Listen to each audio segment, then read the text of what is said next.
kino-confirm nyo po ba na meron kayong isang hukbo o private army sa inyong disposal? At ano po iyang tinatawag na angels of death? Yan po ay kasinungalingan at kung yan ay akusasyon, inihiling ko ang accuser na mag-file siya ng kaso laban sa akin. Okay. So, sinasabi nyo kasinungalingan yung isang hukbo na nasa inyong disposal. Opo. Pero ano naman po yung angels of death? Hindi ko po, imbento po nila yan. Imbento lamang.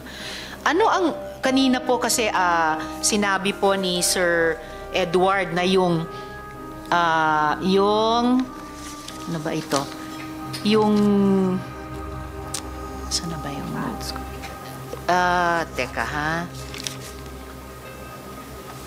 Okay, Edward. Yung 2nd Metro Davao Signal Battalion ay may kaugnayan sa Task Force Davao. So, ano ang ugnayan kung mayroon ng Angels of Death dun sa DDS o Duterte Death Squad naman? Wala po akong personal knowledge niyan, so I invoke my personal knowledge. right to remain silent on that issue also. All right.